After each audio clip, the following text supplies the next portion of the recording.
Mr. Chairman, since prior to the inauguration of President Trump in January of 2017, you've been at the center of a well-orchestrated media campaign claiming, among other things, the Trump campaign colluded with the Russian government. Indeed, before the appointment of Robert Mueller as special counsel, you alleged during one of your frequent television interviews that there was, quote, more than circumstantial evidence, quote, of collusion, but that you could, quote, not go into the particulars, close quote. Your willingness to continue to promote a demonstrably false narrative is alarming.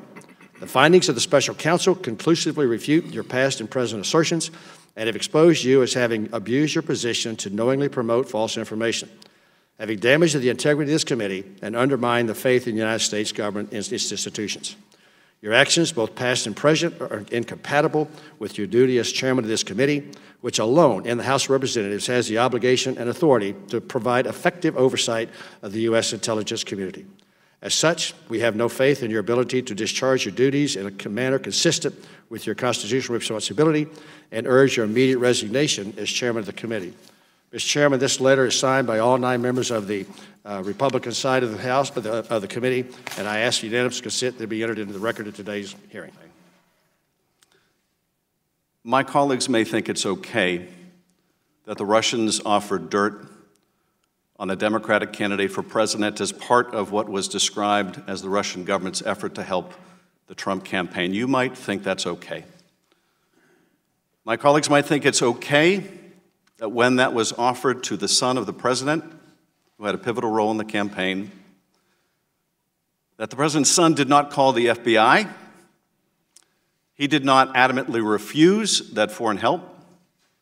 No, instead, that son said that he would love the help of the Russians.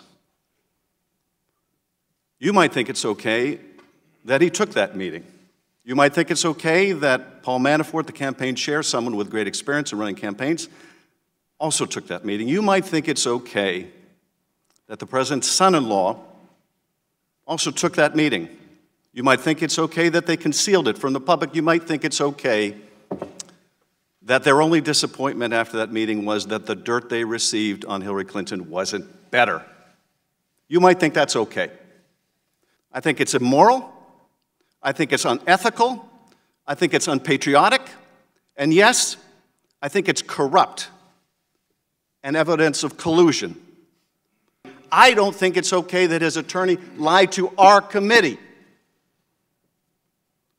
There's a different word for that than collusion, and it's called compromise.